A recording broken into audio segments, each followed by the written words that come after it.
Hello, welcome everyone, welcome panelists, and thank you all for joining us. We're delighted to have you for a discussion about struggles, unorthodox and orthodox. I'm Gene Steinberg, Executive Director of Freidom, an organization I founded for those who live in ultra-Orthodox communities and question their way of life, and for those who leave ultra-Orthodoxy. Questioning and leaving insular communities often come with steep costs, including losing family, friends, and one's entire social network. At Freidom, these brave individuals find new connections, regain community, and a new sense of belonging, with diverse peers supporting each other on their journeys for a life of their personal choice, trying different cultural experiences to familiarize themselves with the world around us, and learning about societal norms and how to navigate mainstream secular culture. We named the organization Freidom for two reasons. Freidom is a Yiddish play on the word freedom. Frei is Yiddish for free. And because many who leave Orthodoxy refer to themselves as frei, as they're now free to live a self-determined life. Freidom is based in New York with regional communities across North America, including Lakewood, South Jersey, Philadelphia, Boston, Baltimore, D.C., South Florida, Cleveland, Detroit, Chicago, Los Angeles, Phoenix, and Toronto. Since its founding in 2012, more than 1,400 courageous individuals have found support at Freidom. Thank you again for joining us. It's great to have you. And on that note, I'll hand it over to our moderator, Dr. Ayala Fader. Thank you, Gene. Hello to everybody and welcome. It's a real pleasure to be able to moderate this conversation with you all. Before we begin, I'm going to briefly introduce myself. I'll say a few words about the impetus for this panel. I'll introduce our panelists, and then we'll have a conversation among the panelists. And then finally, we're saving some time at the end for you all to ask questions. I sent this to you in a chat, but please put your questions in the Q&A tab, and we'll get to them. We're saving plenty of time at the end, okay? So again, my name is Ayala Fader. I'm a professor of anthropology at Fordham University. I'm the author of two books, Mitzvah Girls, Bringing Up the Next Generation of Hasidic Jews in Brooklyn, and just out this month, Hidden Heretics, Jewish Doubt in the Digital Age. So the Netflix series Unorthodox, a fictionalized account of Deborah Feldman's memoir, is really a catalyst for our conversation today. My friends and colleagues and now journalists always ask me, is it authentic? Is it accurate? So I can only imagine what those of you who were brought up in similar ultra-Orthodox communities to the miniseries must get asked by other kinds of Jews and by non-Jews. And I've also heard through the grapevine that from communities have been discussing the show as well, debating its accuracy and its truth. So our panel today has really been inspired by that interest and the questions sparked by the series. And we're lucky today to bring together three people whose stories, while they share some themes with Unorthodox, also differ in significant ways, so really showing the diversity. The goal for today is to have a discussion about that diversity of experiences for those who've chosen to leave their communities, their ultra-Orthodox communities. But before we begin, I do also want to note that while ultra-Orthodox communities are very concerned about people leaving what sometimes gets called going OTD, or off the derech, demographically, in fact, these communities are growing and thriving. And for many, perhaps the majority, living ultra-Orthodox lives is unproblematic. But for those who either do not fit in or can't or won't, there can be consequences, which is what our topic is for today. So let me now introduce our panelists. Gene Steinberg, who you've already met, was born and raised in the Hasidic village of Kiryas Yol. At age 28, he left Orthodox Judaism to live a life more aligned with his personal values. He's the founder, as you heard, and executive director of Freidom, an organization that provides community and social support and emotional support for those questioning or leaving their communities. And Steinberg is also the co-founder of Kind Ear, a Yiddish and English phone support hotline that serves Orthodox and formerly Orthodox Jewish communities. Malky Wigder was born, raised, and married in the Hasidic community of Satmar in New York. Malky fought for her and her children's freedom to live a self-determined life. Malky is now active in helping others. She provides peer support, practical guidance, and advocacy for those in the process of leaving, those still grappling with monumental choices, and those who try to stay. And finally, Rosen, born and raised in the Hasidic community of Borough Park in Brooklyn. Ellie is a recovering corporate litigator who now serves as the managing director of the New Yiddish Repertory Theater and is a Yiddish cultural consultant for film and television. His many credits on stage, TV, and film include the Netflix hit series Unorthodox. So many of you must have seen him in that. And Ellie is also a founding board member of Freidom. So on to our actual discussion now. So Unorthodox presents Esti, or Shiraz's leaving, as a rupture, a relatively clean break, and the multiple factors that prompted are actually kind of ambiguous, left that way for many to think about.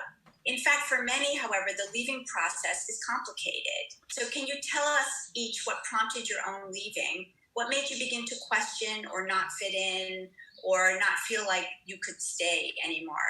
And Ellie, why don't you begin? Hello. Thank you so much. I'm really, really happy to be here. I have known all of you for quite some time as part of this community of people that have either left the Hasidic community or that are, as in the case of Ayala, closely associated. And perhaps we can call you an ally of those who have left the Hasidic community.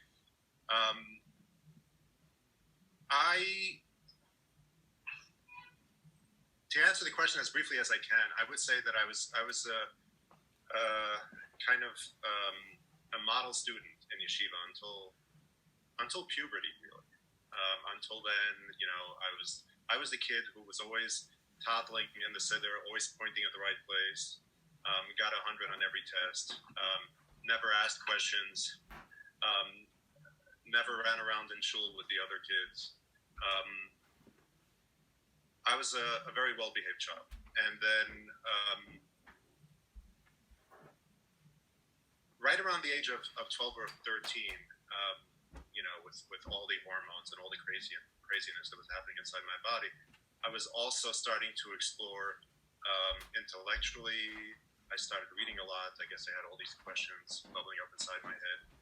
And I discovered a bunch of textbooks that belonged to my mother from when she went to college, which she briefly did to an all-woman school under college. And so I immediately discovered that what they say about kind of not being any chachma begoyim al talmud, that there's no wisdom among the nations, and that the Torah has somehow a monopoly on wisdom. I immediately saw that to be kind of a lie, and I started wondering what else is out there. What else have I been deprived of? What else has been concealed from me? And this led me on this very long, drawn-out journey, and it ultimately took 20 years for me to finally leave at age 32, 33. But there was a lot of ups and downs, a lot of struggles. Some of it was intellectual, some of it was kind of philosophical, some of it was emotional. But all along the way, it kind of always came back to that seed that was planted when I was 12. And I don't know, I still have this very, very vivid visual in my head of when I was 17 and I was in the kitchen with my mother and my brother, and I said, and this is after they kind of knew that I was having issues and that I was questioning, and I finally realized what was bothering me all that time, and I asked, how is it possible?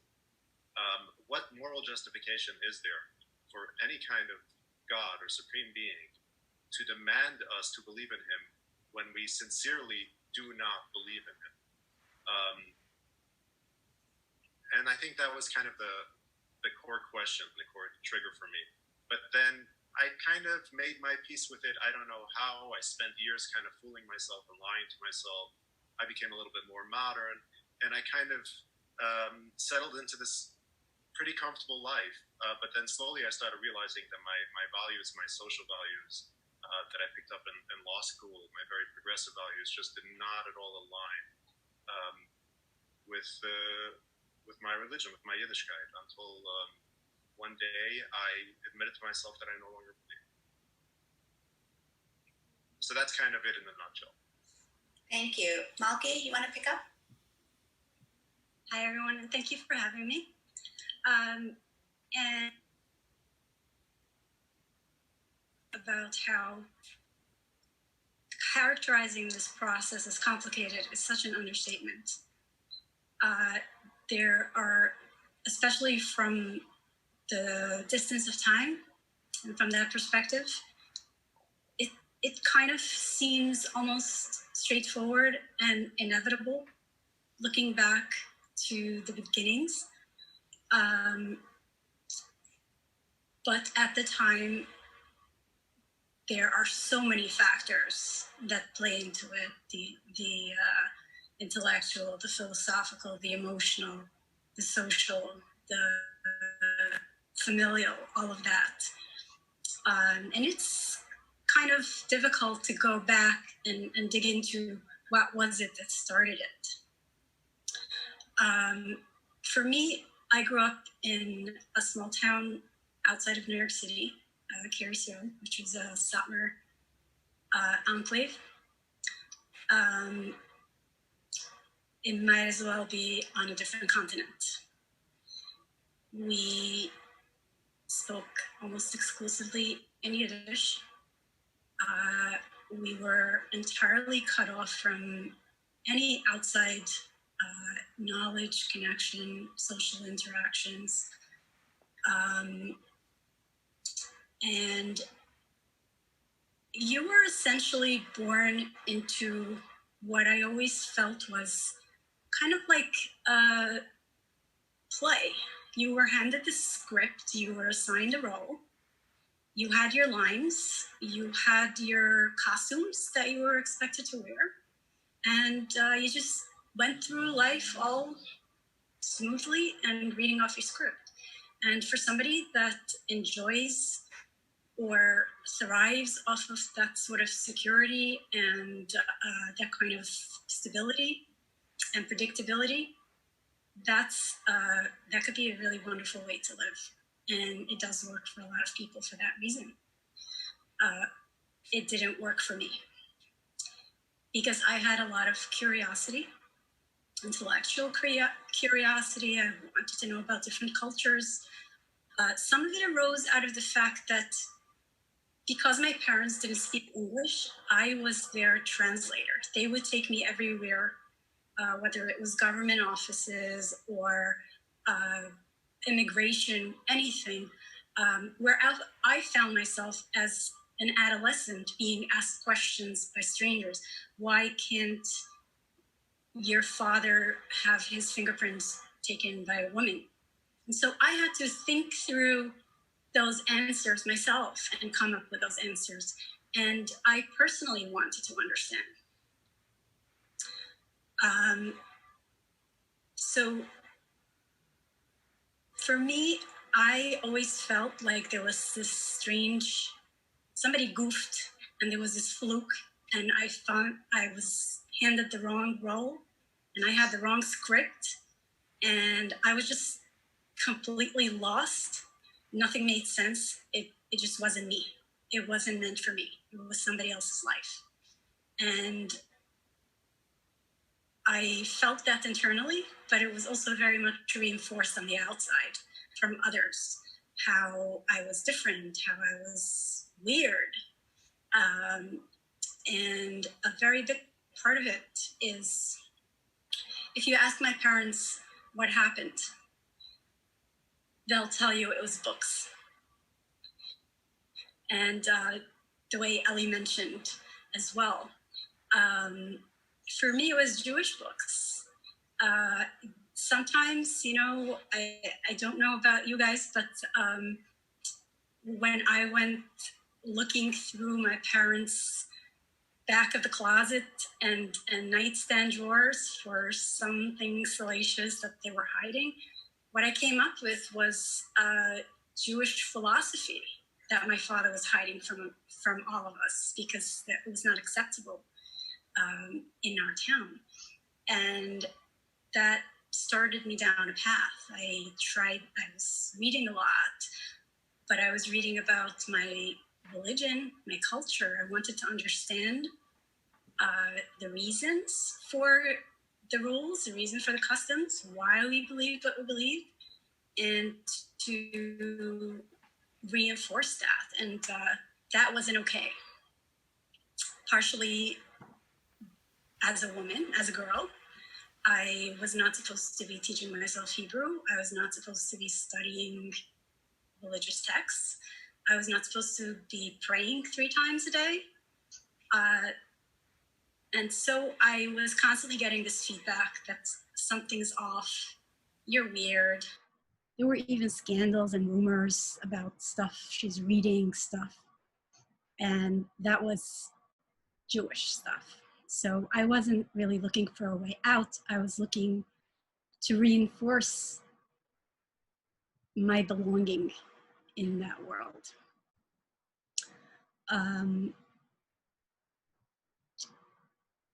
But that also let me, I guess, feel that I was miscast.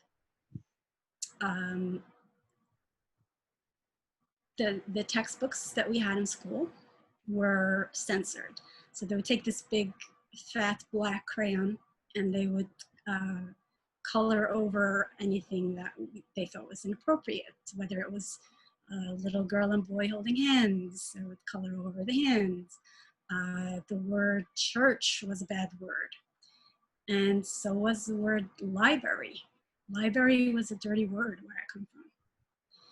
And so I'm not gonna lie, none of my journey was because of intellectual issues, but that definitely was the catalyst to me feeling out of place and not comfortable in my own skin and questioning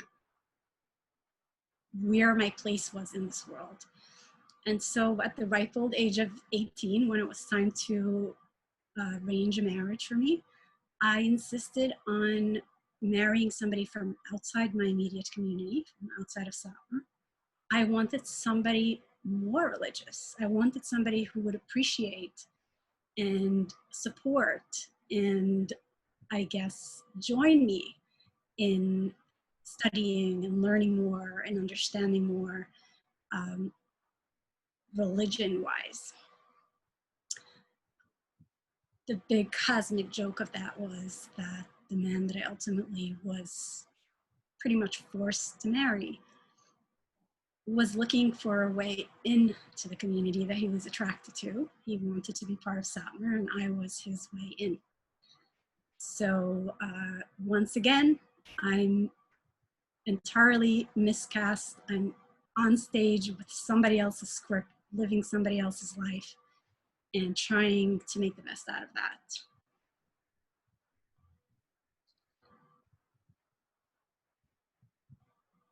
Thank you. And Gene, do you want to go ahead? So me not fitting in was a result of religion and the system of Orthodox Judaism, not the community members. There are many generous people in the Orthodox community who have helped me through difficult times unrelated to religion, and for that, I'll forever be grateful. But my earliest recollection of me, I wouldn't say not fitting in, but questioning, I was 9 years old. I remember thinking, how do I know that the Torah is true? Other than it says so in the Torah. But how is that something that I can substantiate? How do I know a God exists other than the Torah says so? And if the Torah is not true, then maybe the whole God theory is not true. I didn't know the name God theory, but I'm saying those were my thoughts. I also had a really hard time believing that I hit the jackpot, that not only was I born Jewish, not only was I born Hasidic, which is obviously the best type of Jew, not only was I born Satmar, which is the best type of Hasidic, But I was born in Kiryas Joel, which is the holiest place of all Hasidic places. And I kept on wondering, do I believe in what I believe because I was told to? What if I was born to Christian parents? Would I then believe that Christianity is the truth? I'm sure Christian kids believe just as much that their religion is true. How can I be certain that mine is? But I really wanted to fit in. So I tried to suppress. I didn't ask those questions because I knew better than to ask. These questions were not allowed to be asked. So throughout my teenage years, I suppressed it. I had major issues with us being superior, Jews being superior than non-Jews, religious Jews being superior to non-religious Jews. Especially we were superior to non-Jews, but definitely more superior than a Black person. There was a caste system in our way, the way we were raised in school, and when they wanted to refer to someone, the worst was the Black person. If I misbehaved in class, a teacher would ask me, why do you behave like that? This is how Black animals behave. I had a problem with that, but I couldn't make sense of it. And throughout my teenage years, I suppressed and I tried. And then came the time I was 18, time for me to get engaged, arranged marriage. And my parents sat down with me and said, I want to find a woman that you would want. You're kind of different a bit. And I don't want to find someone that I would want. I want to find someone that you would want. And I have to say, so my response at the time was that don't ask me that question again before I'm 25, because I thought, oh, that time will never arrive at 18, 25 something. So my parents turned white and said, they knew I meant it and I was serious. And they said, oh no, it's not as bad. And I said, I don't want you to preach. You asked me, I answered. To my parents' credit, which is the anomaly, it's not the norm, they didn't pressure me. All they did was ask me, don't tell anyone, because the stigma of having a child that doesn't want to get married is something in the community that now may affect all of my other siblings. So I didn't. But I just want to point out that my parents not pressuring me is not the norm, that's the exception. And I like to always say that my parents are as open-minded as fanatics can be. And I say it in the most loving way, and that's saying a lot. In the Hasidic community, you are not supposed to go to work before you're married, but you stay in yeshiva until you're married. So I found myself in a very difficult situation. I don't want to get married, but I also don't want to stay in yeshiva forever. Like, how do I manage that? Because I didn't have the out. If I would have gone working again, it would have affected my prospects. Wouldn't have mattered, but for my sibling. So I stayed in yeshiva till about I was 23, 24. But at age 21, longer story, but I ended up having a secular girlfriend while I'm learning in South Yeshiva in KJ. I was madly in love with her. She was a wonderful woman. And here I am struggling. How do I make sense of between the religion that I have an issue with, but I'm trying to suppress, and between the person that I love? And I knew in my mind, I was convinced that I can never marry her and my parents would accept it, that my family would accept it, because she wasn't raised secular. She wasn't raised religious. So I struggled for 2 years. We were together, and I had to make the difficult decision that this woman that I love more than anything in the entire world, I felt I was stringing her along because I can't give her what she wants, because I can't marry her on the other hand. So here I am, and I made the decision to end the relationship. And after I did that, it was very difficult, but I tried to reconnect more with my religion and orthodoxy, and trying to suppress the pain of that with being more religious. But I couldn't help it. The idea that there's a human being that I loved, but because we were born from different backgrounds, we cannot be together, resurfaced, and it brought back to the forefront again the the questions that I had that I was trying to suppress. So this is where I realized I started living a secretly non-religious life, but this is where I got to not fitting in. Thank you all. And actually, what you mentioned, Gene, at the end of that is people who have similar kinds of questions that you all shared, but who are not able to leave the community, either because for you three, it seems like you started to question quite young. Some of the people that I worked with had questions when they were young, were able to get married and have children, although you did, Malky, but decided for many different reasons that they could not actually leave their communities. And so they lived either what's called in the closet or living a double life, exactly as you say, where they're sort of publicly even with their families seem ultra-Orthodox in practice, but in private have a sort of separate life where they're exploring other worlds. And that's a whole different situation. And it brings all kinds of issues of secrecy and ethics and big decisions about moral behavior, really. It's interesting that all of you, though, were so curious as children. And I think it's important to just note that it's not that your curiosity is not allowable in ultra-Orthodoxy. It's perhaps certain kinds of curiosity that it becomes sort of dangerous to the whole structure itself. Okay, let's move on now to our second question, and I'd like you to just choose one point from your rich lives that you'd like to focus on. But what were the implications of your not fitting in or questioning? Meaning, what really began to happen when you more publicly rejected aspects of your community's way of life? You want to just begin again, Ellie? I guess for me, I mean, there was this kind of long period of just vacillating back and forth, which was incredibly difficult. I mean, there were periods in my adolescence from literally my bar mitzvah and on. I would go through months of just extreme fanatic asceticism, where I would go to the mikveh at the crack of dawn, and I would wake up middle of the night to mourn the destruction of the temple, and I would fast Mondays and Thursdays.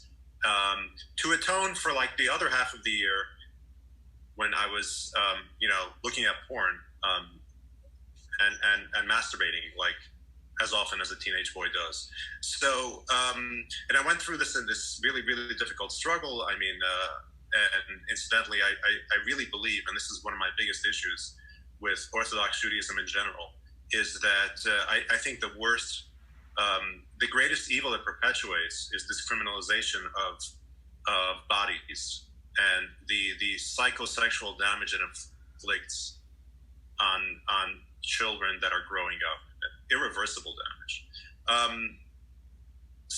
But there was a lot of that, a lot of kind of not so much hiding. I mean, of course, there was hiding as well from my parents, all the time.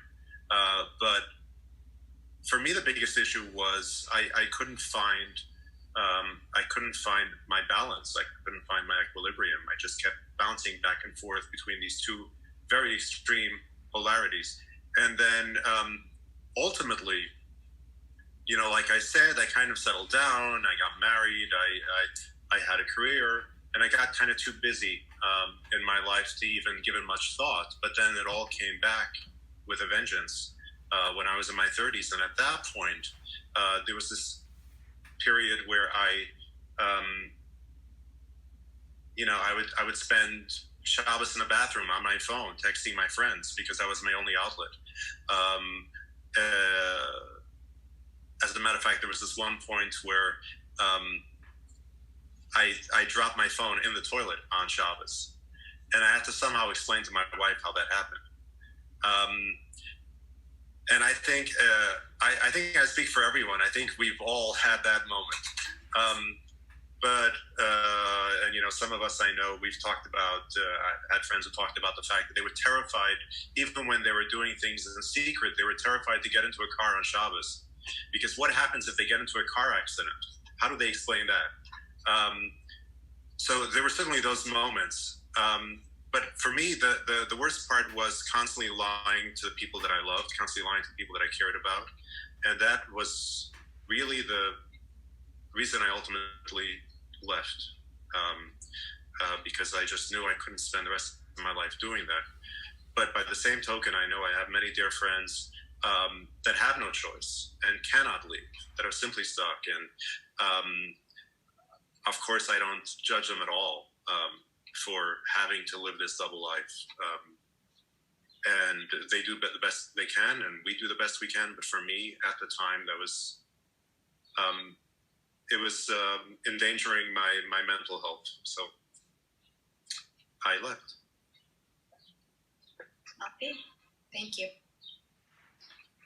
Yes. So one of the things that strikes me as we're going through our stories, and something I've heard so many times, is that many times people have no intention of leaving. They never plan to leave.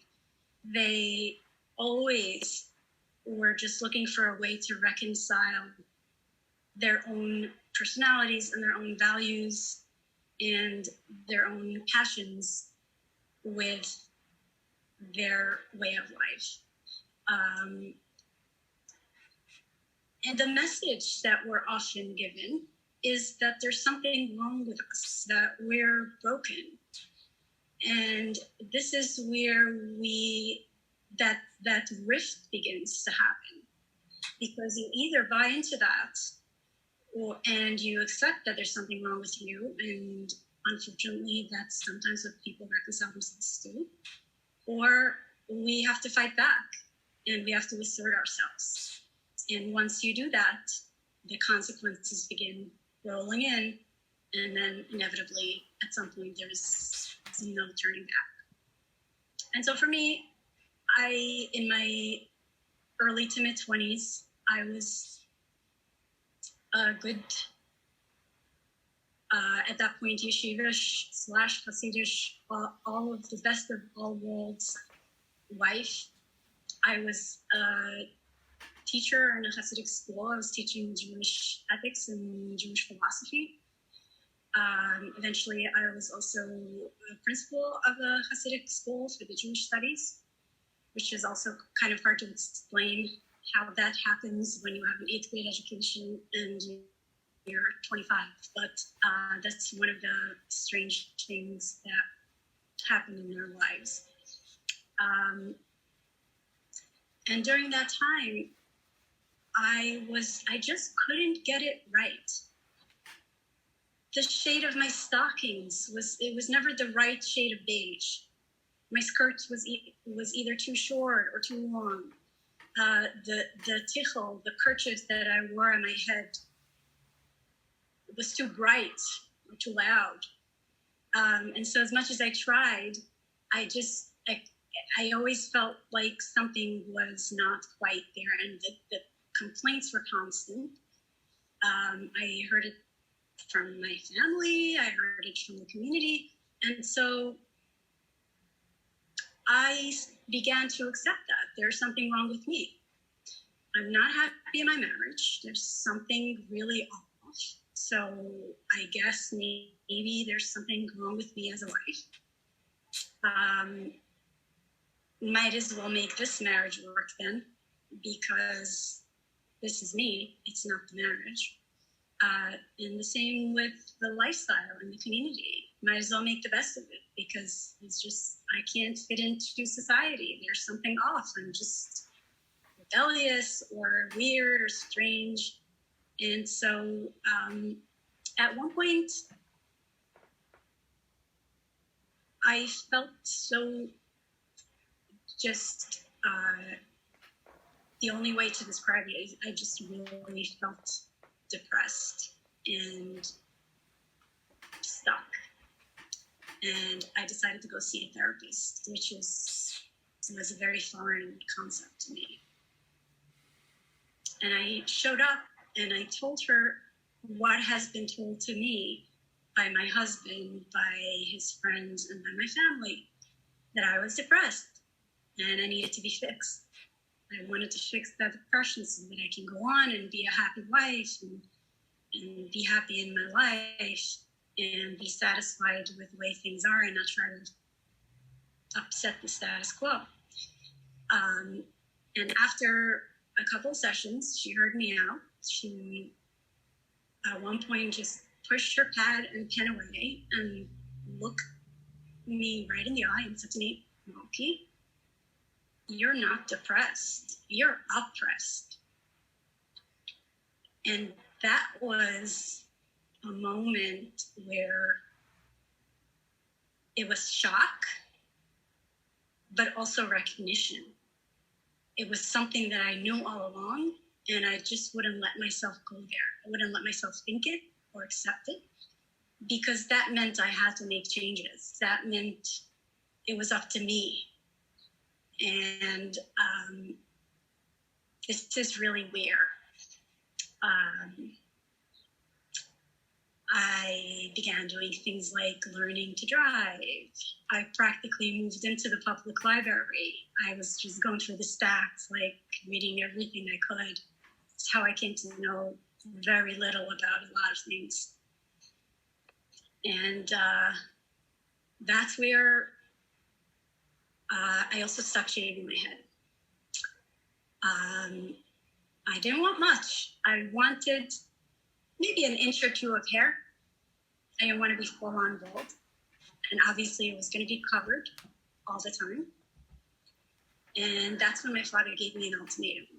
He said, you either shave your head by this weekend, what we call 000, which is just completely, to where you can see the scalp, or you're cut off from the entire thing. And as you can see, I kept my hair. Thank you. Gene? So for me, while there are many things after I left that were major struggles, and I like to think I have it good already, like secular education, difficulty getting that, getting a job without secular education, or unlearning how to view things from a non-racist or misogynist lens, because that's how I was raised as a community. Those are all struggles, but the one thing to me that I want to talk about, what was my major struggle, is actually before anyone knew I was not religious, because I came out as non-religious the day everyone found out at the same time. For 4 years or so, I lived a secret life. So there were no consequences from the community or people in the community because no one knew. But it was exactly that no one knew that was my biggest struggle. I felt alone. I was isolated. I didn't know of any support. I don't think there was any support back then. And I didn't know of any other person who was like me, to the point that I questioned my sanity. I said, how can it be that, I don't know the number, how many hundreds of thousands Hasidim and Orthodox Jews are out there, and I'm the only one who has these questions? Maybe something's wrong with me. But I kept on telling myself, there's nothing wrong. It makes sense what you're asking. So that was a major struggle for me. And it started slowly suffocating me, the isolation, living someone who I'm not. So I needed to figure out, how am I going to live in the community while not being religious? I came up with this idea of becoming a bus driver. As a bus driver, I can leave, go away, be away for weekends. No one was going to know whether I keep Shabbat or not. I can drink my weekend away. I can live my life and be away from the community. And it worked for a while, for about, I would say, 4 years. But then after a while, it just kept coming back to me, and the suffocation of in there, that this is not who I am, was getting to me. I wasn't sleeping at night. I was losing weight, and I was skinny to begin with. And I thought that I must leave, but I was convinced that I can never leave and be happy, because that's what we're told. I was convinced that I will never not feel guilty about the pain at the time. I believed that I am going to cause pain to my parents, to my family, to all the people in the community who love me, who have helped me, who supported me. And I had this tremendous pressure. And I came to a point where I felt damned if you do and damned if you don't. I remember this was January 9th, 2004, and I'll never forget that date. It's a Friday afternoon. I'm driving to Baltimore, and I hit low bottom. And I'm thinking I should probably just drive that bus into a head-on, hit a tractor trailer down the 95. I call my mother, tell her I love her. My mother gets concerned. What does that mean? And I said, no, I just never tell you. And I hang up the phone. I get to yeshiva in Baltimore called Ner Israel. That's where I spent the weekend because I took a family. There was a family affair there, and that's where I drove. And I decided that I can't take this anymore. I decided that I'm going to kill myself because escaping, living the pain of being in the community and the pain of what I thought was going to be leaving the community, to me, neither of them was a good option, and death was a better option. I remember I got a 2-liter of vodka, and I told myself I'm going to finish 2-liter of vodka. I'm going to get alcohol poisoning, and I won't wake up. I started drinking. I woke up 18 hours later, and I saw the bottle was half empty. And it was the first time that I cursed God and said, if you exist, I'm not going to say the words I used, but I just asked, why? Why can't you let me go in peace? Why do you torture me? As I said, that was the low point of my life. And afterwards, I was very angry that I survived. I was not happy about it. But after a few days and me struggling and thinking of how I can do it more successfully, I had this epiphany that I don't really want to die. I just don't want to live a life that is not me. And once I realized that, I decided I'm going to go for help. And I secretly went and found a therapist. And it was a process. And what I learned through therapy was that I have a right to my life to live the way I believe is the right way. That I am not hurting anyone by living my life. It is the religion that is hurting my family, or it's their choice to believe in the religion that's hurting them. Because if they wouldn't believe in that religion, they wouldn't be upset with me. They would think I'm an upstanding citizen. So it's not me who's causing the pain, but it was very difficult to internalize, and that took time for me to internalize. I still have pain that my family is in pain because I love them. But I have zero guilt because I knew I am not causing it. So I will forever have pain that they're in pain. But I will never have guilt because I'm not causing it. And that is what saved my life. I just want to add quickly that I had bad experiences with frum therapists, and I had a good experience with a non-frum therapist, but there was also a frum therapist who himself was a Baal Tshuva, or BT as we say, someone who was not raised Orthodox, but someone who became Orthodox as an adult. And he literally saved my life by telling me that I must cut off my payas, the curls that we wear, that I am not allowed to be religious. He said, you being alive is more important than you being religious, and right now this is what you need to do. So that was my struggle. Thank you. Malky, you want to jump in? Yes, when I was listening to Gene, I got chills down my spine because there was something that had been sort of running through my head these last few days as I was thinking through this discussion. And it's a quote by David Foster Wallace. He talks about suicide and why people commit suicide. And just to briefly paraphrase what he's saying is that something that Gene was articulating, that people don't jump from a burning building because they want to jump or because they're not afraid of heights. They are just as much afraid of heights as the rest of us when we're just looking out a window. And they're terrified of falling. It's just that sometimes what's happening in the building, if there's a fire and the flames are coming closer, that fear, that terror is so much more unthinkable and so much more intolerable. And that agony seems worse than jumping out of the window, which is just a little bit less terrifying as burning up in a building.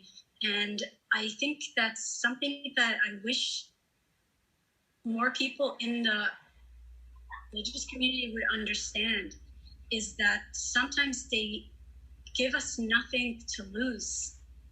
And it's not that we want to leave. It's not that we're not absolutely terrified of leaving and making new lives. And it's not even, I'm used to people saying how brave I am. And we're not necessarily brave. We're just jumping out of a burning building because we can't tolerate that anymore. And so anything else seems more tolerable. And I wish people would just give their children something that they stand to lose by leaving, something to hold on to, instead of making it so intolerable the minute there's a question, the minute there's a little bit of a deviation. I can just quickly add, in my anecdotal experience, and I say it's vast anecdotal experience in dealing with Freidom and a lot of members, I agree with Malky. I find it that people don't leave until the consequences of staying outweigh the consequences of leaving. There are consequences to leaving, and for many there are consequences of staying, but it all comes down to an individual of which consequences are more and at what point those consequences are more. And I'll just add on that even though I agree that many of us leave not because we have to, but because we want to, but because we have to, I still want to reiterate that I think people who leave, and despite the struggles, are courageous and are brave. Okay, thank you all. So, in Unorthodox, there was that fictionalized version of Feldman's memoir, touches on real life struggles, and there have been many debates about authenticity, both from within, as I mentioned, from communities and outside. Can you share any struggles depicted in the show that you experienced? I guess I'm going to jump on that.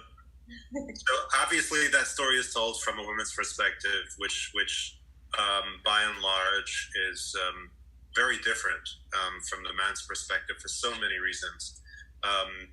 Men generally have more options professionally. They have more options recreationally.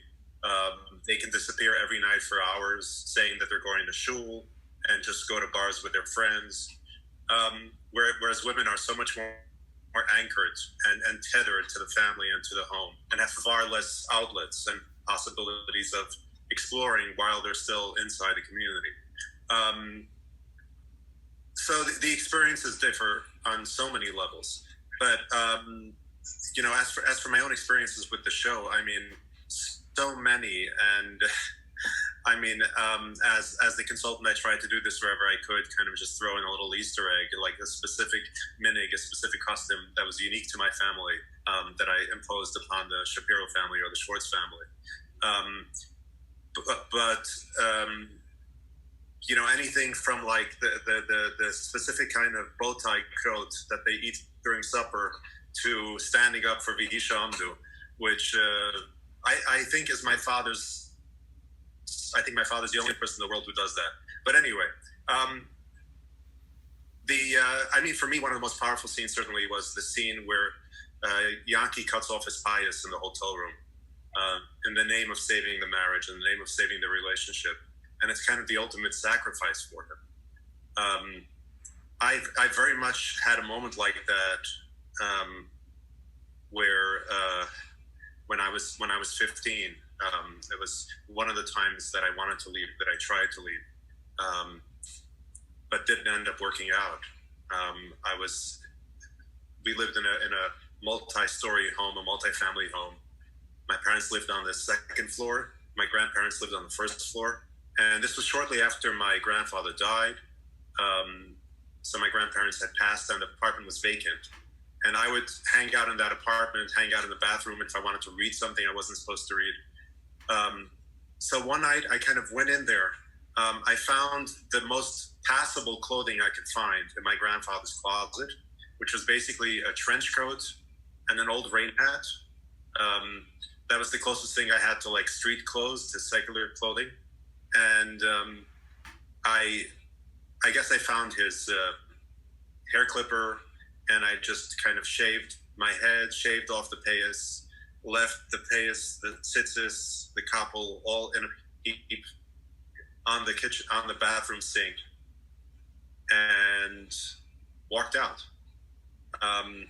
So, you know, just being in that room for that scene when Malky cuts off his payas and makes that grand gesture was just overwhelming on so many levels. It was kind of the high point for me for that whole experience, that whole process of filming it. But yeah, we all had little moments like that, whether it's running away in the middle of a Seder because you can't take it anymore, or you know, hiding things on your person because you're running out on Shabbos, or the quick change, you know, kind of quick clothing changes that Esti does. I had this particular place. I had this interesting setup. I was in yeshiva at the time. This was while I was exploring, so I was actually in a non-Hasidic yeshiva, but there were plenty of Satmar kids there also in Bensonhurst. And so it was a little bit outside of the Hasidic neighborhood. And I somehow made friends with the Egyptian Arabs that ran a Army-Navy surplus store around the corner. And that was where I bought my first pair of jeans, and a few T-shirts, and I don't remember what else. I think a pair of Ray-Bans. And I stashed that they let me stash it in their store. And then whenever I wanted to change and kind of blend in, I would go to their store, go into the dressing room, come out looking like a guy, and leave and do whatever it is I would do. So there are a lot of these little moments that were very, very, very deeply personal and emotional. It's interesting how all of you have talked about how embodied these all are, right? It's all either your hair, Malky with the shaving, right? And you with cutting off your payas. Yes, Gene. Do either of you want to add anything to that? Gene or Malky? Well, in terms of the hair, it happens to be that even my children, when we were in family court, one of the things when they had a chance to speak with the judge, they brought up that they don't want to be forced to have longer payas than that they wanted to, and that they were being forced to shave their heads, and they wanted a little bit of hair. And to this day, I'm not the only one in the family who has trouble cutting my hair. And it's not about the hair, obviously. It's about personal autonomy, bodily autonomy, and it embodies so much of the trauma that we went through by being told how we can move, how we can walk, what we can wear, what we can do with our bodies in so many different ways, that this is just one way to take it back. Yeah. Do you want to talk a little bit about custody, Malky? We just have a few more minutes, and then we'll turn to the questions. But yes, I mean that was one of the most traumatic aspects of leaving. As a matter of fact, that was honestly, if I think about it, that was a catalyst for leaving in the end, because initially I wanted to only leave my town. Then I wanted to leave my marriage. I wasn't leaving my community or my religion. But in the process of fighting for custody of my children, for opportunities for them, for the right to provide them an education, to take them to the library, as I said, things like that, to enroll them in appropriate schools that that wouldn't make them feel like outsiders the way I grew up. In that process, that just really disillusioned me. The way it was handled in the community, the way people banded together to raise funds, to come to court and show support for my ex-husband, to even at one point hash a plan to kidnap the kids and take them to a different country.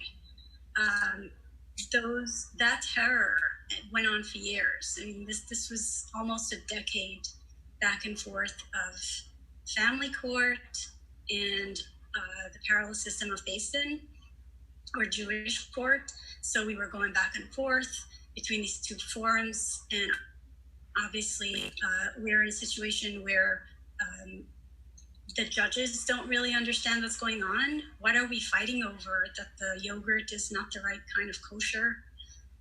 Is that really significant? Is it not? So it was up to me to try to educate the judges, my own attorney, the guardians at Freidom, at the same time working to support my children, helping them through the trauma and the fear and the uncertainty of what was going on, and trying to build a new life all at the same time. And so that really, in a very big way, made me see that this is not a place for us, and it will never be. We won't fit in. We won't be allowed to breathe. And I just felt so trapped because of this fight. But even more so, I think that this fight, as traumatic as it was and as difficult as it was at the time, and terrifying, and all of the panic attacks and the insane amount of money, it's just a black hole of money when you go through that. It also helped me find my voice. All of a sudden, I had to stand up there and speak for myself. I couldn't always even afford an attorney. So I'm standing up there and opposite some high-powered attorney and my ex-husband and his entire community showing up. And then it's just me. I remember overhearing a rabbi on the other side saying, "Wait a minute, she doesn't have anyone with her? It's just her?" And even he felt like there's something wrong with that picture. And I was always so shy. I used to be so shy and so quiet that I worried. I used to lay in bed at night worrying that if I was mugged or something happened, I wouldn't be able to scream. I just didn't, I didn't have a voice. I was really quiet and really reserved. And this forced me to find my voice and to figure out, who am I? What are my goals? What do I want for my family? What do I want for my children? And to have to articulate that, and why I should have the rights, and why I should be given the opportunity to do those things. And so in a way, that was the positive side of it. And that was the growing pains, I guess. Thank you. Gene, you want to jump in? Yeah, so my connection, I wanted to just speak a lot of connections, but there were two things. One, quickly, we talked a lot about it, Freidom members. We had a watch party and we discussed a theme that came up very much from many members, and I would say even to a bigger majority of women, was the speed of what in the film, in the show, Esty goes from in the community to leaving it all behind and assimilating or integrating into the mainstream society. And almost everyone agreed that's not how it is. It's years and years. It's a difficult process. It doesn't. So I thought it's important to point out that that's not accurate. I understand the show didn't have a lot of time, but that's not. But something that I wanted to talk personally that I very much connected with was there's the scene with the gun, which that wouldn't happen in the Orthodox community. Somebody leaves a gun, that's symbolic. But what does happen is the foreshadowing and telling us that you're never going to make it on the outside, that if you leave, you'll never be happy. You're going to end up killing yourself anyway. that is very real, and that struck with me because that is something that I struggled, and I know so many others who struggle with the idea that you can't be happy after you leave the community, whether it's guilt for the family, whether it's I won't be able to make it, I'm an immigrant to my own country because I don't know the norms, I don't know how to navigate mainstream society. But another point, we often hear, not from this movie, whenever there's a suicide in the Fry community, when somebody ends up killing themselves, we hear, and I would say even to a fault, both from the Fry community and the Frum community, pointing fingers. Some will say, see, because of the Frum community, the person killed himself. Or say, because they became Fry, that's why they killed themselves. What's being lost in it is the mental illness aspect that no one talks about. But sometimes you'll hear it talked about from the Frum community. Look, so many people who leave the community have mental illness. And to that, I say, where do they come from, these people with mental illness? What does that say about a community that someone who has mental illness must leave? There's a lot of good going on in the community, and I think mental illness talk has improved somewhat. Definitely not where it should be. But that's a big, untreated mental illness is a big thing because everything revolves around the shidduch, a matchmaking, and arranged marriage. And if someone in the family is known to have mental illness or goes to a therapist, even though they just for their mental health, even if they don't have mental illness, that affects the family standing for a shidduch. So there's a big problem there. Lastly, I want to say, we talk about how many people who leave the community who kill themselves. We don't talk about how many people who stay in the community who kill themselves because they think they have no choice and they have no option, and staying is suffocating, as in was my case, and leaving, we think, is suffocating or won't work. Therefore, suicide is a better choice, or so we think. Had I been successful in my suicide, it would have never been chalked up to any. First of all, it would have probably been covered up in the community, but even if it wouldn't have been, it would have never been chalked up as someone who's struggling to fit in the community. So we only talk about those who leave and end up killing themselves. We don't talk about those who stay and end up killing themselves. And I think that's an important issue to bring to the forefront. Thank you. We're gonna turn to the questions now. A lot of the questions sort of piggyback onto the rest of the conversation we're gonna have. So that should work out. So a number of people have asked the question, what was the hardest part about leaving? Tell me about part two. What are you doing now? Especially with interest in your family relations with extended families too. So anybody can just jump in at this point. So I'm going to say that, again, as I said in the beginning, my family relations was not strained, but I always stress it that I'm the exception, not the rule. But I am very lucky that I have loving family, that we love each other despite our differences, that the way I communicated with my parents and my family is respect is a two-way street. If I were to respect you, I expect that you respect me. So I don't respect your religion. You don't respect my lifestyle. But all I'm asking is respect my right as an adult for autonomy. Respect my right to make choices. I disagree with your religion. I disagree with the lifestyle you live on so many levels from moral and ethical standpoints. But it's not for me to tell you how to live your life. I respect your right to choose. I also respect my parents and my family a lot because they've earned it, but not just because they're my parents. But I think that is and I say that I have a really good relationship with my family, and that's been the case until today. I hope that continues after this panel. Yeah, I have to say the same. I feel like I've been successfully kind of straddling that point between being kind of out as Fry and giving my parents enough plausible deniability so that their world, their community, their social circle doesn't necessarily know the extent of my deviation from their lifestyle.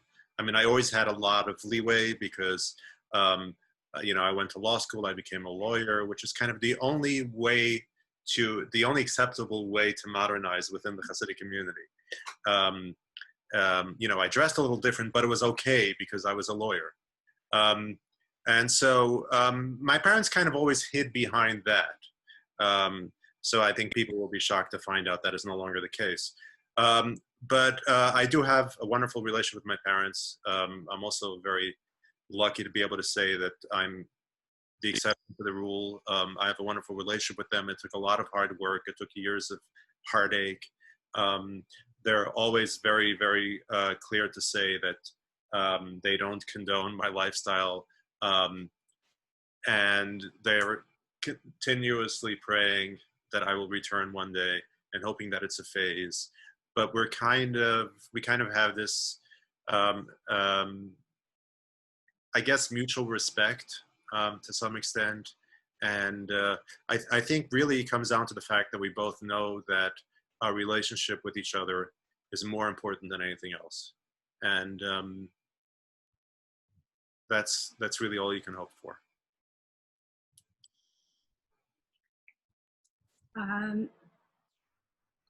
I think I need to backtrack a little bit in order to talk about this next phase. And that's a scene that I related to very much and seems incredibly implausible in Unorthodox. Gene mentioned the scene with a gun. First of all, that not literally a gun, but things like that have happened. If I would describe these types of things, gangs being hired to beat me up and put me in the hospital, stalking, wiretapping, following me around and terrorizing me and all of these kind of things, it seems sort of unbelievable, really. You just wanted to leave your husband, you wanted to change how you dress a little bit, and that's what they did. It just makes no sense. Something's off, something's wrong, or you're imagining it. But that literally happened to me. And I remember at one point, I didn't know what to do, and I was terrified. And I had little understanding of how things work in the world. So I went around the corner to a payphone next to my house, and I looked up the number for the local FBI office, and I just dialed the number, and whoever answered, I said to them, this is my name, and this is the town I live in. And since I've been trying to leave an abusive marriage, the leadership of the town and many people in the town have been terrorizing me and stalking me and listening in on my phone calls and threatening anybody who was trying to support me. And this guy said, okay, write it all down, write the whole story in a letter and mail it in to us. And so he clearly was thinking, I'm crazy, I'm paranoid, right? I mean, this doesn't sound like a really plausible thing to happen, not in New Jersey in 1998. I mean, come on. And if this is one of the things that I hope will come out of a show like Unorthodox and similar shows is to bring a little bit more awareness. And that's what I was going to say about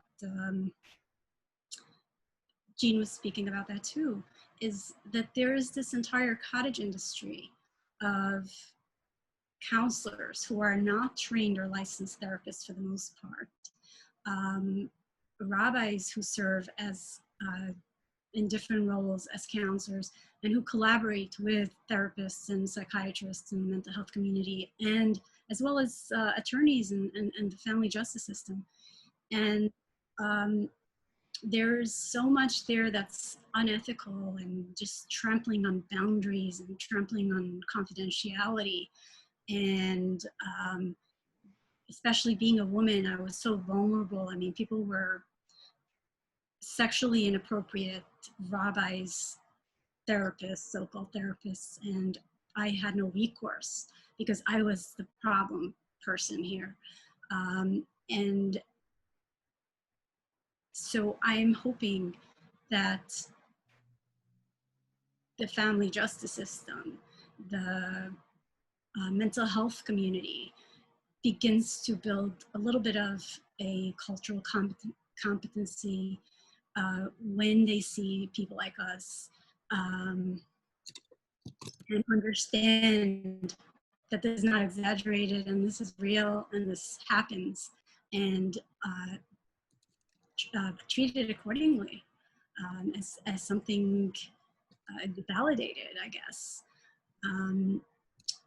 So yes, and that's something that, to answer your question about what I'm doing now, where I'm now, this is one of the things that I've been doing is a lot of, I've been in touch and meeting with people in the legislative reform community, in the family justice community, in just general social justice community, social services, things like that, women's shelters, to educate them and to help them understand this demographic and to help them understand the nuances of what they're dealing with.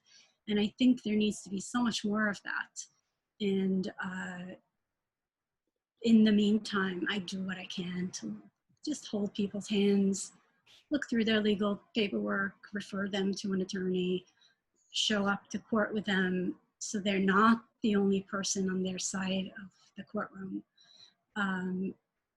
But I really would love to see a lot more of that from people who are actually trained and competent to be doing this kind of work. If I can just quickly add on your point about the therapies. Something that I was really disappointed when I was in the community and was searching, and all I would wish for was someone who was there to help me without an agenda for what it is that I'm dealing with. And I found that a front therapist was really, and I'm not indicting every front therapist, I'm just giving experience, and I also am repeating experiences that a lot of members share with me, where we feel that this individual has a certain viewpoint of how we should live life, and then they're trying to help us get to their viewpoint rather than focusing on where the individual is, where I wanted to be at the time. And the same went with Kiruv rabbis. Kiruv rabbis means somebody help me here, Risa. Ellie, help me out here what a Kiruv rabbi is. Outreach. Who try to bring people back or keep them in the fold. And I went genuinely, I'm not talking after when I was no longer religious and people started wanting to send me. I said when I was still in and wanted to actually stay and had questions, I had genuine questions that they didn't have answers, and they resorted to dismissive tactics where I asked a question, they said, oh, you probably were molested as a child, that's the only reason you have questions. And I was like, okay, you know what, hypothetically that's the case, fine, and that's what makes me ask, but do you have an answer to the question? Which that's where it ended. Or another one who told me, you know what your problem is, you're too smart. So I asked him, you're telling me your religion only works for people who are not smart?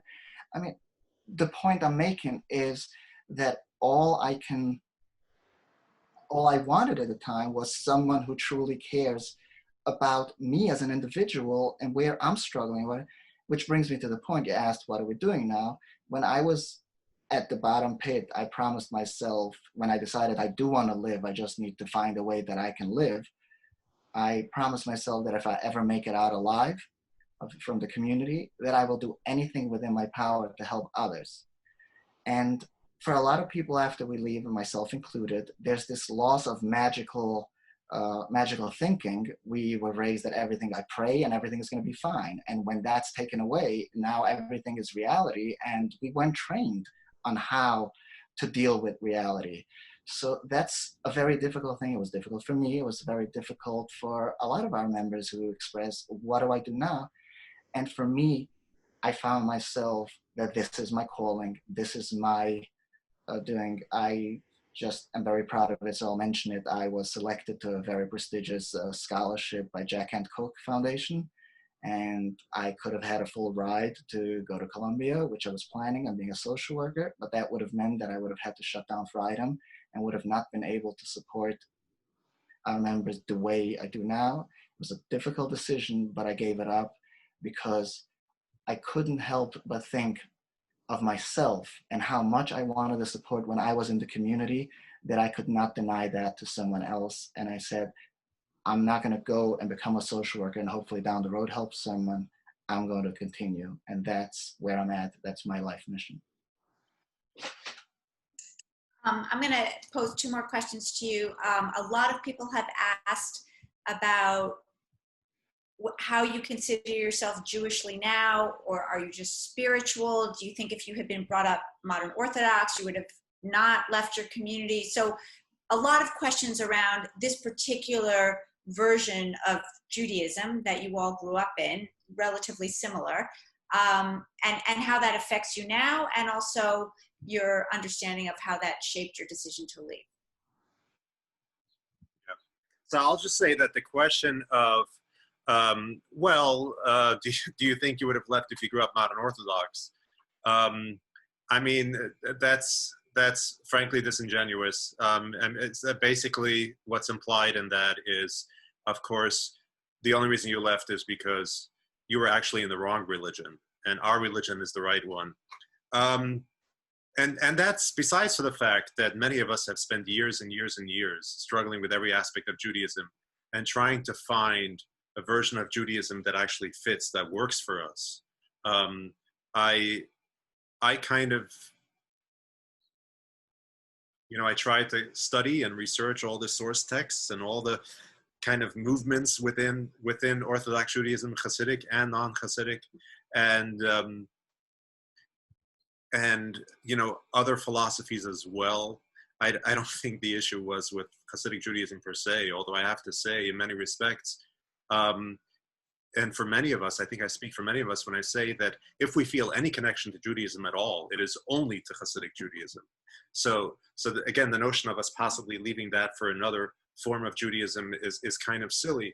But also, it's very disingenuous because our very education, our very upbringing is premised on the fact that it is all or nothing. It is this or nothing. Every other version of Judaism is wrong and lesser. And then, of course, when you leave, they then turn and say, well, you didn't have to leave everything. You could have practiced a less onerous form of Judaism. And, of course, you want to scream, now you tell me it's okay when I've already left. But no, I think a lot of the problems that we face, a lot of the questions that we face, yes, many of them are cultural, many of them are not necessarily prescribed by the Torah, but they're symptomatic of a larger systemic problem within the value system. And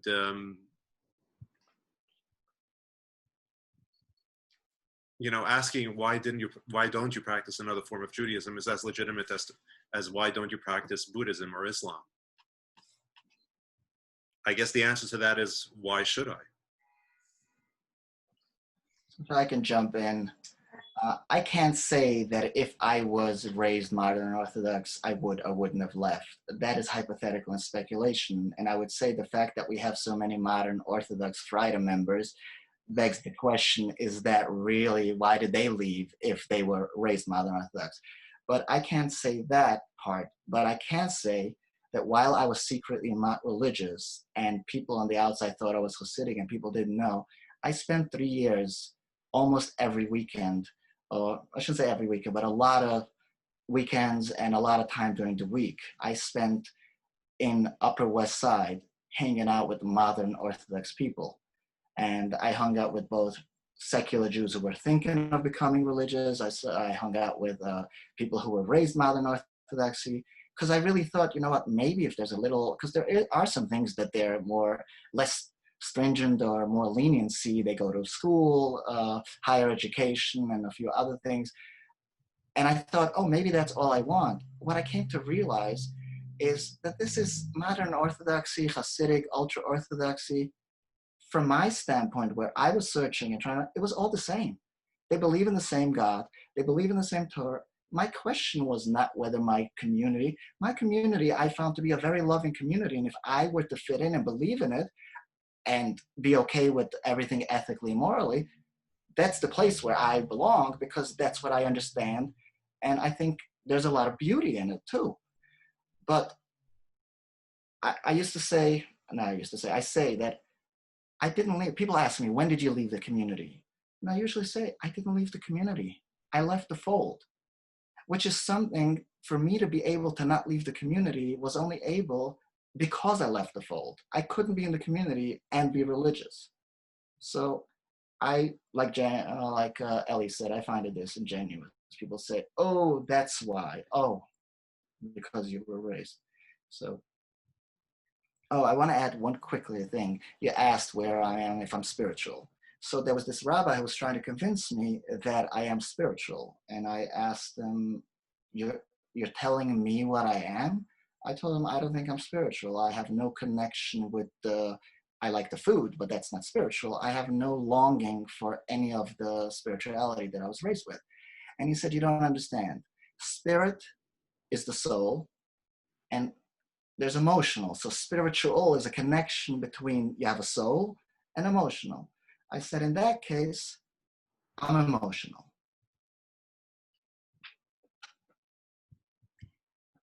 So I can say that I have made a truly valiant effort to integrate into the modern Orthodox community. First the Yeshivish community and then the modern Orthodox community. My children, some of them were in modern Orthodox high schools. I had to fight really hard to get them in there because the modern Orthodox community can be a little bit snobbish. And they did really well there, went on to some of them modern Orthodox universities, or Yeshiva University. And we are still connected in some ways to the modern Orthodox community, especially my children.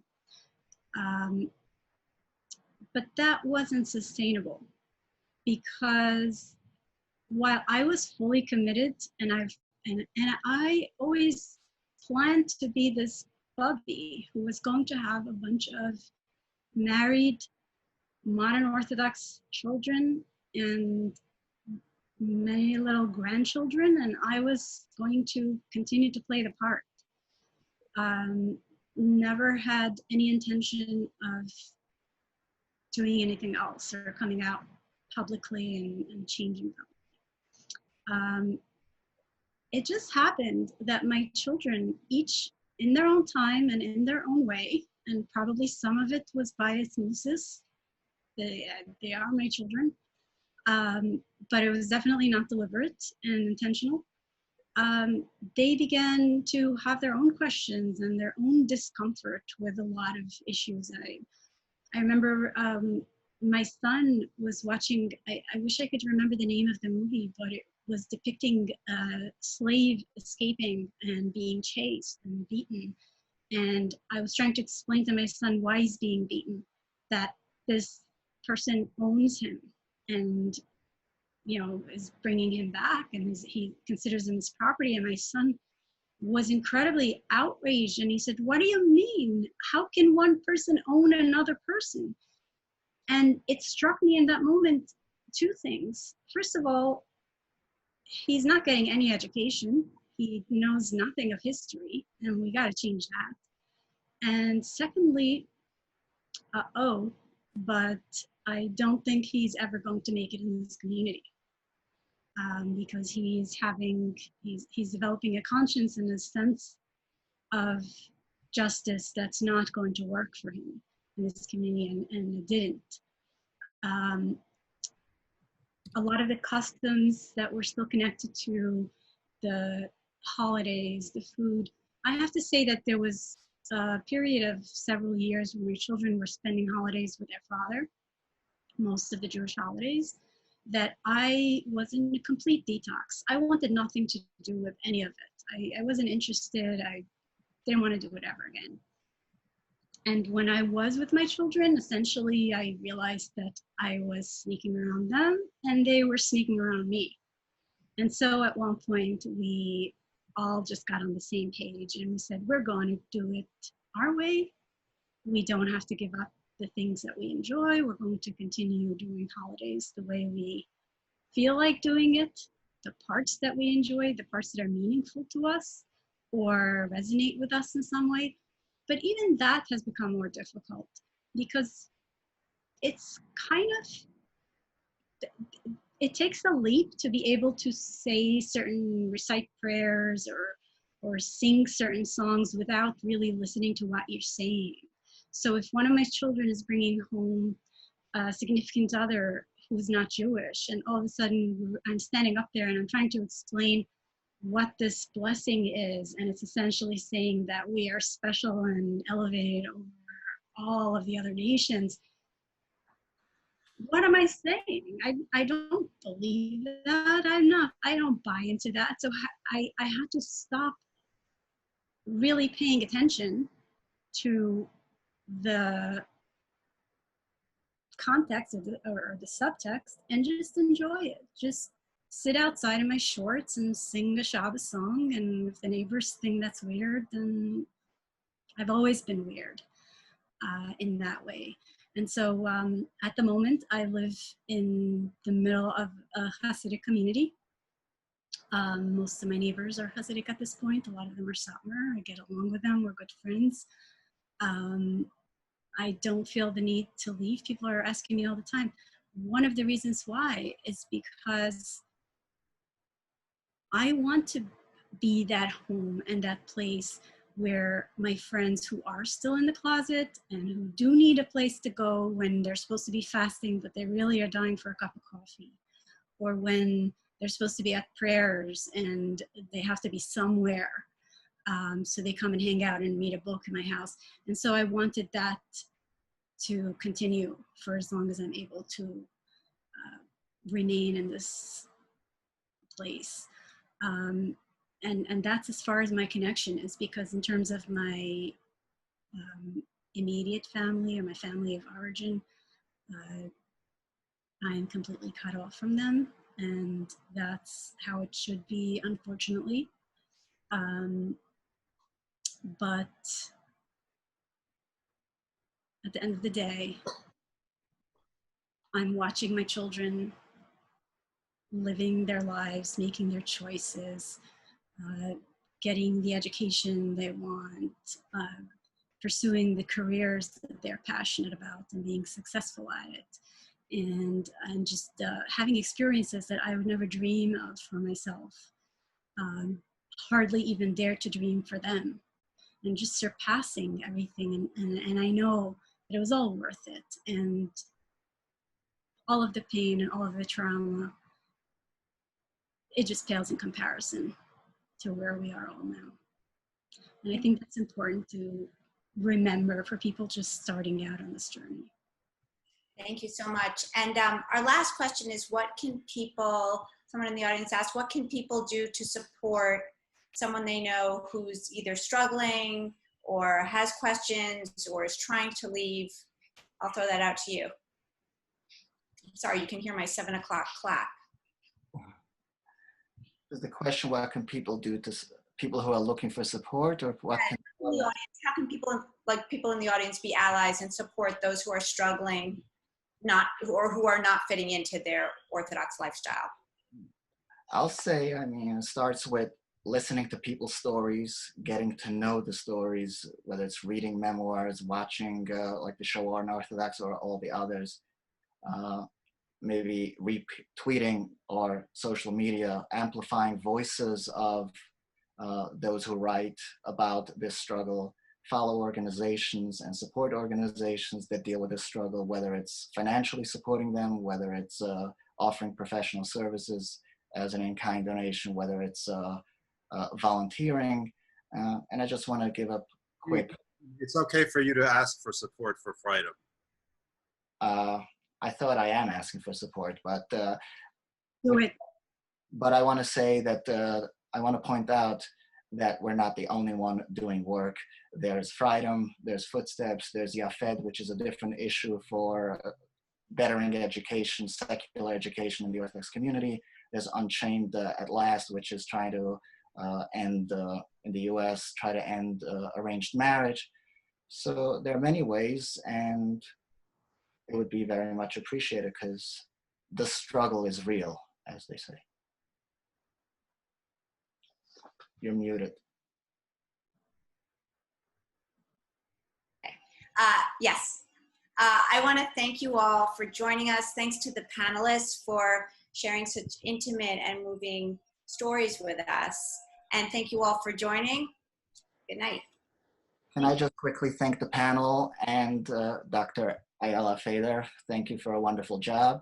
And before I leave, I want to quickly also shout out and a big thank you to my life partner, Mary, who is the behind the scene of Freidom and behind the scene of me. And this wouldn't have been able to happen without her, and nothing at Freidom would be able to happen without her. So thank you, and thank you everyone for joining us.